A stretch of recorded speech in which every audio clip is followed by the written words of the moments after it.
IC-814 के mastermind Abdul Rauf Azhar जहां मारा गया है, तो वहीं डॉक्टर एस जयशंकर ने एक बड़ा संकेत दिया है ईरान और सऊदी को। जानेंगे क्या चल रहा है भारत और पाकिस्तान के बीच में। भारतीय सशस्त्र बलों ने ऑपरेशन सिंदूर के तहत पाकिस्तान और पीओके में 9 आतंकी ठिकानों पर सटीक हमले किए। इन हमलों में जैश ए मोहम्मद के प्रमुख आतंकी 1999 में भारतीय विमान IC-814 के अपहरण के मास्टरमाइंड अब्दुल रऊफ अजहर के मारे जाने की खबर है। ये कार्रवाई 22 अप्रैल 2025 को जम्मू कश्मीर के पहलगाम में हुए आतंकी हमले के जवाब में था। ऑपरेशन सिंदूर के तहत भारतीय वायुसेना ने राफेल लड़ाकू विमानों, पिनाका रॉकेट्स और जमीन से सतह पर मार करने वाली मिसाइलों का उपयोग करके पाकिस्तान के बहावलपुर, मुरीद के सियालकोट और पोक के कोटली, मुजफ्फराबाद जैसे स्थानों पर आतंकी ठिकानों को निशाना बनाया। इन हमलों में जैश ए मोहम्मद के प्रमुख नेता मसूद अजहर के 10 परिवार वाले और 4 करीबी सहयोगियों की मौत की पुष्टि हुई। खास तौर पर अब्दुल रऊफ अजहर, जो मसूद अजहर का छोटा भाई और JEM का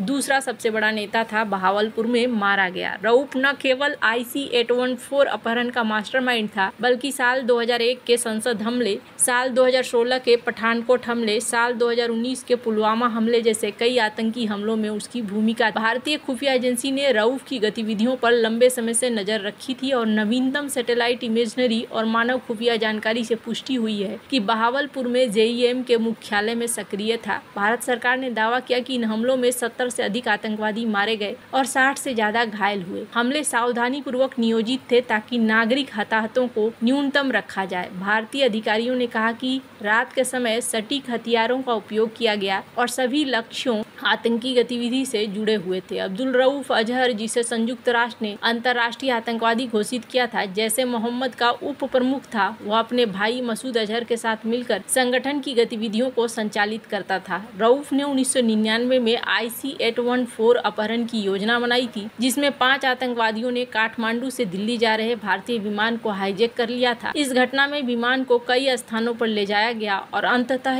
इसे अफगानिस्तान के कंधार में उतारा गया, जो उस समय तालिबान के नियंत्रण में था। हाईजैकर्स ने मसूद अजहर, उमर सईद शेख और मुश्ताक अहमद जैसे आतंकवादियों की रिहाई की मांग की थी। 7 दिन तक चले इस संकट में एक यात्री रूपिन कत्याल की मौत हो गई थी। भारत सरकार को 155 यात्रियों और चालक दल के बदले इन आतंकवादियों को रिहा करना पड़ा था। रऊफ की मृत्यु की खबर व्यापक चर्चा छेड़ दी है, क्योंकि ये न केवल पहलगाम हमले का बदला है, बल्कि IC-814 अपहरण जैसे ऐतिहासिक आतंकी कृत्यों का जवाब भी है, जिस तरीके से दिया गया है। ऑपरेशन सिंदूर के बाद भारत ने अपने सहयोगी देशों को इसकी कार्रवाई की जानकारी दे दी है। डोभाल ने अमेरिका, रूस, ब्रिटेन, सऊदी अरब के समकक्षों से बातचीत करी है और वही बात है कि सऊदी अरब के जूनियर विदेश मंत्री अदेल अजबूर इस वक्त मध्यस्थता की कोशिश को दर्शाया। चीन ने यहाँ दोनों को संयम बरतने को कहा। ऑपरेशन सिंदूर न केवल पहलगाम हमले का जवाब है, बल्कि ये IC-814 अपहरण जैसे ऐतिहासिक आतंकी कृत्यों के खिलाफ भारत लंबे समय से चली आ रही लड़ाई का भी हिस्सा है। अब्दुल रऊफ अजहर का मारा जाना भारत के लिए एक बड़ी कूटनीतिक और सैन्य जीत है, क्योंकि ये भारत के सबसे वांछित आतंकवादियों में से एक था। ये कार्रवाई भारत की आतंकवाद विरोधी नीतियों में बदलाव को दिखलाता है। खैर, अब जहां एक तरफ ये सब कुछ चल रहा है, वहीं पर भारत के विदेश मंत्री एस जयशंकर ने भारत पाकिस्तान सीमा पर बढ़ते तनाव के बीच एक कड़ा बयान दिया है। उन्होंने कहा है कि यदि पाकिस्तान की ओर से कोई हमला होता है तो भारत इसका बहुत कड़ा जवाब देगा। ये बयान हाल ही में भारत द्वारा शुरू किए गए ऑपरेशन सिंदूर के बाद आया है, जिसमें भारतीय सशस्त्र बलों ने 7 मई 2025 को पाकिस्तान और पीओके में 9 आतंकी संगठनों पर सटीक हमले किए। यह कार्रवाई 22 अप्रैल 2025 को जम्मू कश्मीर के पहलगाम में हुए आतंकी हमले के जवाब में था, जिसमें 26 लोग मारे गए हैं। जयशंकर ने अपने बयानों में साफ कर दिया है कि भारत आतंकवाद के खिलाफ शून्य सहिष्णुता की नीति अपनाएगा और पाकिस्तान से उत्पन्न होने वाली किसी भी आतंकी गतिविधि का कड़ा जवाब देगा। उन्होंने कहा कि पाकिस्तान को यह समझना होगा कि आतंकवाद का समर्थन करने की कोई कीमत नहीं चुकानी पड़ेगी। ये उनकी गलतफहमी है। भारत अब और बर्दाश्त नहीं करेगा। ये बयान न केवल पाकिस्तान के लिए एक चेतावनी है, बल्कि अंतर्राष्ट्रीय समुदाय को भारत के आतंकवाद विरोधी रुख को दिखलाता है। ऑपरेशन सिंदूर के तहत भारत ने लश्कर ए तैयबा, जैश ए मोहम्मद और हिजबुल मुजाहिदीन जैसे आतंकी संगठनों को ठिकानों को निशाना बनाया। इन हमलों में मुरीद के बहावलपुर, कोटली और मुजफ्फराबाद जैसे स्थानों पर सटीक मिसाइल हमले किए गए। भारत ने दावा किया कि इन हमलों में केवल आतंकी ढांचे को निशाना बनाया गया, न कि नागरिकों या पाकिस्तानी सेना को। पाकिस्तान ने इन हमलों को युद्ध की कार्रवाई करार दिया है और अब यहाँ पर बात आगे बढ़ती हुई दिख रही है। फिलहाल के लिए देखने को मिला है कि इस तनाव के बीच में सऊदी अरब के जूनियर विदेश मंत्री अदेल अल जुबैर अचानक दिल्ली पहुंचे हैं। उनकी ये यात्रा अघोषित थी। इसका मुख्य उद्देश्य भारत पाकिस्तान तनाव को कम और करना और क्षेत्रीय स्थिरता को बढ़ावा देना है। उन्होंने भारत के विदेश मंत्री एस जयशंकर से मुलाकात की। दोनों देशों के बीच तनाव को कम करने और आतंकवाद के खिलाफ सहयोग और क्षेत्रीय शांति पर चर्चा की। भारत और पाकिस्तान के बीच तनाव का ये नया दौर शुरू हो चुका है। सऊदी अरब की भूमिका की बात करें तो इन्होंने दोनों से शांति की अपील की है। वर्तमान में ये बहुत ज़्यादा महत्वपूर्ण है। अदेल अल जुबैर की अघोषित यात्रा को भारत पाक तनाव को कम करने के लिए सऊदी अरब के सक्रिय दृष्टिकोण के रूप में देखा जा रहा है। इस दौरान ईरान के विदेश मंत्री भी भारत यात्रा की खबरें हैं, जो इस क्षेत्र में व्यापक कूटनीतिक गतिविधियों का संकेत देती है। सऊदी अरब की ये पहल न केवल भारत और पाकिस्तान के बीच तनाव को कम करने की कोशिश है, बल्कि ये क्षेत्रीय और वैश्विक स्थिरता के लिए भी महत्वपूर्ण है, क्योंकि दोनों देश परमाणु शक्ति संपन्न है। इसके अलावा भारत ने ऑपरेशन सिंदूर के बाद अमेरिका, ब्रिटेन, रूस, सऊदी जैसे देशों को अपनी सैन्य कार्रवाई के विषय में भी बताया है। स्क्रीन पर एक वीडियो है डॉक्टर एस जयशंकर का। मैं चाहती हूँ कि इस वीडियो को आप सुने, जिसमें वो कहते हुए सुनाई देते हैं। Excellency, you are visiting India at a time when we are responding to a particularly barbaric terrorist attack on 22nd April in the Indian Union territory of Jammu and Kashmir.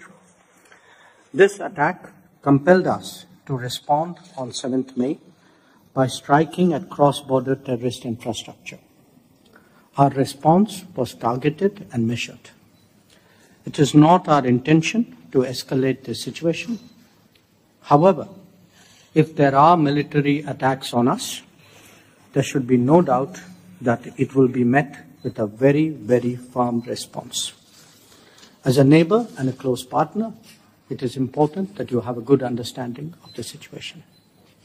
Once again, कि भारत ने क्या सोच रखा है। इस video में साफ साफ दिख रहा है कि भारत अब आक्रामक हो चुका है और भारत यहाँ पर हर एक्शन का रिएक्शन देगा। इसी बीच कहा जा रहा है कि 12 जगहों पर हमले हुए हैं और ये हमले ड्रोन हमले हुए हैं। स्पुतनिक इंडिया की इस खबर को आप देख सकते हैं, जिसमें ये कंफर्म कर रहे हैं कि हाँ जी, इस तरह की बातें अब मीडिया में चल रही हैं कि भारत के तरफ से एक्शन लिया जा रहा है। इस तरीके के वीडियो भी पब्लिश हो रहे हैं। हालांकि पाकिस्तान की तरफ से कुछ प्रोपेगेंडा भी फैलाया जा रहा है। ये देखने को मिल रहा है कि पाकिस्तान ने अमृतसर के गोल्डन टेम्पल को टारगेट करके हमले किए थे, जिसे बीच में ही रोक दिया गया और भारत के मिसाइल डिफेंस सिस्टम ने आखिरकार उस मिसाइल को मिड एयर में ही मार गिराया। जेथुवाल रोड के आसपास ये गिरा है और इसके 3 टुकड़े कर दिए गए हैं। तो भारत यहाँ फुल मोड में दिख रहा है। राजनाथ सिंह ने कैबिनेट बैठक करी है और इस बैठक में राजनाथ सिंह ने इस बात को साफ साफ कहा है कि अभी जो है ये मामला खत्म नहीं हुआ है। ऑपरेशन सिंदूर 2.0 अभी जारी है और ये कंटिन्यू होगा। इसी बीच ये भी दावा किया जा रहा है कि चीनी एयर डिफेंस सिस्टम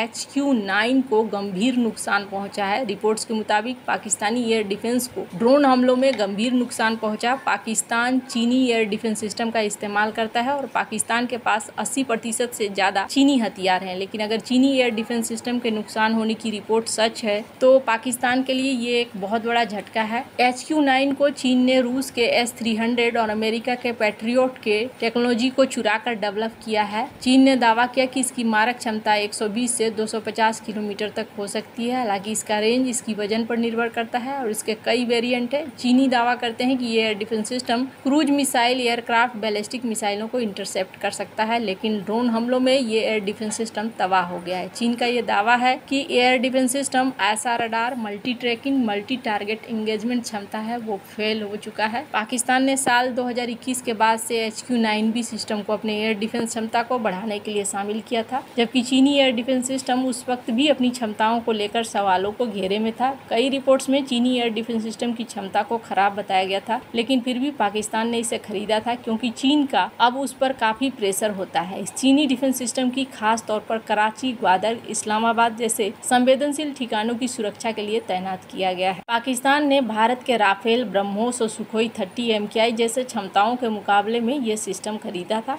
लेकिन अगर ड्रोन हमलों में पाकिस्तान का चीनी डिफेंस सिस्टम तबाह हो गया तो पाकिस्तान के लिए युद्ध में आना काफी मुश्किल होगा। वैसे आपको क्या लगता है, इन सब मामले में आपकी क्या राय है, कमेंट कर जरूर बताएं। जल्द मिलते हैं अगले वीडियो में नई खबर के साथ।